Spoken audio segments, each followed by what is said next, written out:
Your life begins in a small village in Mino Province, Japan. It is around the year 1550.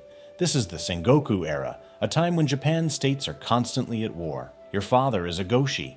That means he is a low-ranking samurai who lives in the countryside and serves a small local lord. Maybe you imagine samurai living in luxury, wearing shining armor and carrying golden swords. That image is wrong.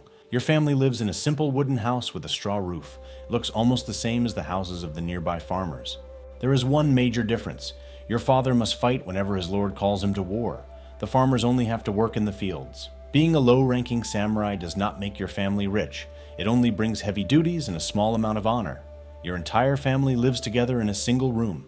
Every day you eat rice mixed with barley, thin miso soup, and pickled vegetables. This simple meal is what your family eats almost every day. There is no luxury at all. Rough barley rice is your main food. It is nothing like the rich meals people often imagine samurai eating. Meat almost never appears at the table. It is expensive and difficult to find during wartime. Your clothes are made from rough hemp cloth.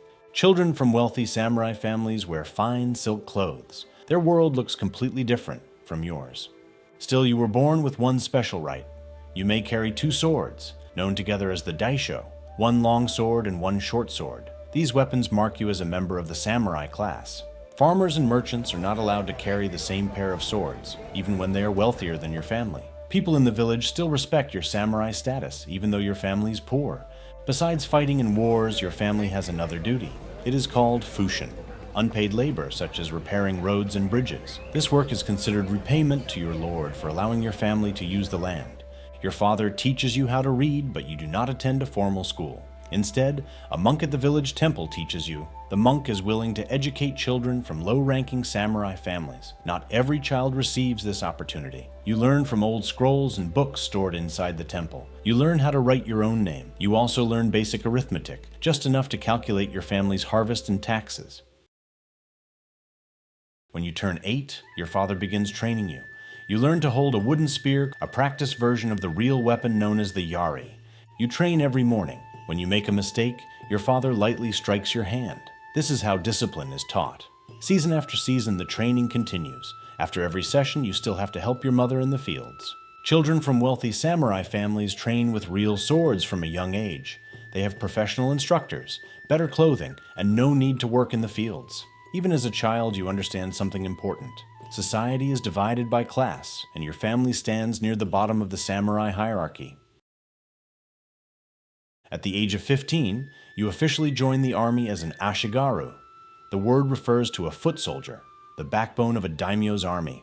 Ashigaru can be translated as light feet. These soldiers move quickly and carry less equipment than mounted warriors. You march beside hundreds of other ashigaru.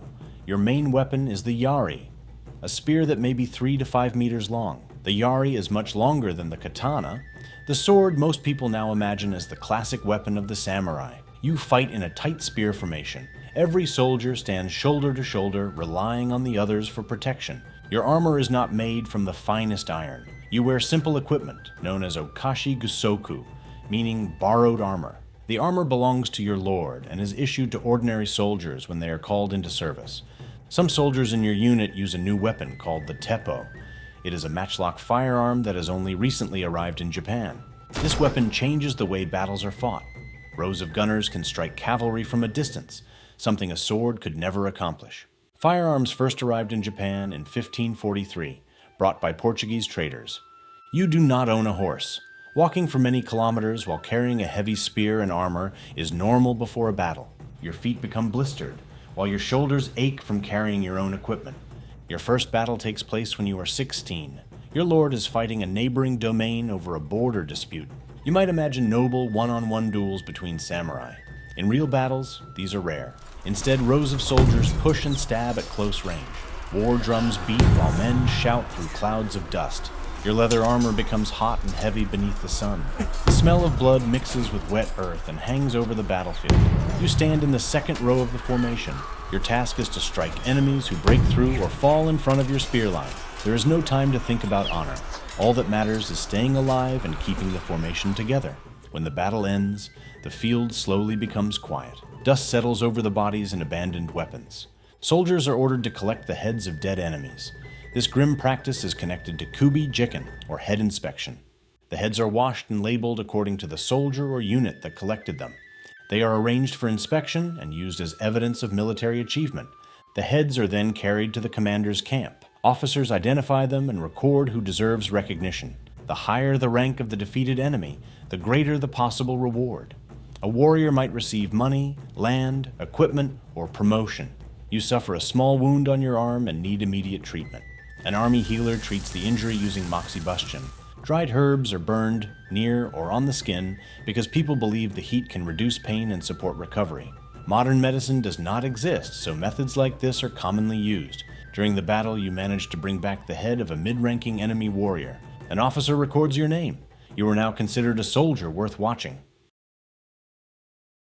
Because of your service, your position improves. You rise from an ordinary foot soldier into the recognized samurai ranks. You receive an official family name, something that many common Ashigaru never obtain.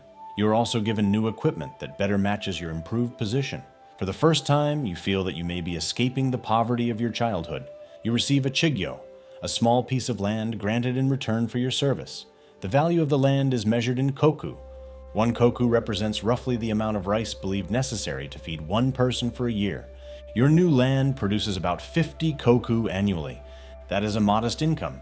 A powerful daimyo may control tens or even hundreds of thousands of koku. Still, 50 koku is far more than your father ever controlled. You are married to the daughter of an allied samurai family. The marriage is not arranged because of love. It is intended to strengthen the relationship between 2 households. Among samurai, marriages are often political tools rather than private decisions. Now that you control land, you must manage it. You also collect taxes from the farmers who cultivate it. The farmers pay most of their taxes in rice. Much of that rice is passed to your lord, while the remainder supports your own household. You must balance 2 competing pressures, what your lord demands and what the farmers can realistically provide. When the harvest is poor, demanding too much rice may cause hunger. Severe taxation can also lead to farmers abandoning the land or joining local uprisings. Your work is no longer limited to fighting. You have become a small administrator within the feudal system. You also begin leading a small group of soldiers into future campaigns. Commanding men is different from fighting only for yourself. You are now responsible for their discipline, equipment, and actions. You must also provide labor and materials for the construction of your lord's castle. During the Sengoku period, lords constantly strengthen castles, roads, walls, and defensive positions. Samurai and local villages may be ordered to supply stone, timber, workers, carts, and food. You are also expected to attend the tea ceremony known as chanoyu. The ceremony is not simply a peaceful social event. Important negotiations and political conversations may take place quietly over tea. The objects used in the ceremony can also display wealth, taste, loyalty, and political connections. You must sign a written oath known as a kishiman to declare your loyalty to your lord. Some oaths are sealed with blood or written before religious symbols to make the promise appear sacred. Breaking such an oath could destroy your reputation and place your entire family in danger. When your first child is born, the birth must be reported to the officials who maintain your lord's family records. Bloodlines determine who will inherit your land, weapons, name, and military obligations. Your child is not only part of your family, he is also a future servant of your lord. Living as a full samurai is expensive. Armor, weapons, servants, formal clothing, gifts, ceremonies, and possibly a horse consume much of the income from your land. As your rank rises, society expects you to spend more money to appear worthy of that rank. You may even fall into debt with merchants, despite belonging to a class that officially stands above them. In 1588, the government carries out a major disarmament policy known as katanagari, or the sword hunt. Farmers and other commoners are ordered to surrender swords, spears, firearms, and other weapons. The policy is intended to reduce the threat of rebellion. It also creates a stronger separation between the samurai class and the rest of society. Before this period, social boundaries could be more flexible. A capable farmer or foot soldier might rise through military service just as you did. After unification, that path becomes far more difficult. Samurai status increasingly becomes hereditary, passed down through families instead of earned through battlefield skill. You were fortunate to rise before the social order became more rigid. Around the year 1600, political tension reaches its peak. The ruler who had nearly unified Japan is dead, and the country is divided between 2 enormous coalitions. News of another major war spreads across villages, castles, and military camps. One coalition supports Tokugawa Ieyasu. The other gathers around leaders who oppose his growing power. Your lord chooses the faction later known as the Western Army. Because your fate is tied to your lord, you must follow him. You march towards Sekigahara while leading your own small group of soldiers. You hope that victory might bring more land, greater status, and a better future for your family. The army moves through thick morning fog toward the plain of Sekigahara. Across the fields, tens of thousands of soldiers prepare for battle. You steady yourself and tighten your grip on your spear. Then the fighting begins. Within minutes, the plain fills with smoke, shouting, gunfire, arrows, and advancing spear formations. The Western Army is defeated in a single day. One major reason is the defection of commanders who had secretly negotiated with Tokugawa's side. For the soldiers below them, these political decisions are impossible to control. A single day of defeat changes the fate of thousands of samurai families. Under the feudal system, your position has always depended on your lord. When he wins, you may receive land. When he loses, you may lose everything. Your lord is captured, and his followers are identified as members of the defeated side. You must face the consequences, even though you did not personally choose the political alliance. Your land may be confiscated. Your title may be removed. Your family may lose its income and protection. As a samurai associated with the defeated lord, you may be offered the opportunity to perform seppuku rather than being executed as an ordinary criminal. Seppuku is a ritual form of associated with the samurai class. It is not offered equally to everyone. The method of death reflects social rank, political judgment, and the attitude of the victorious authorities. You accept the order. Before the ritual, you put on plain white clothing, called shinishozoku. White is associated with death, purity, and preparation for the next world. A short blade is placed in front of you.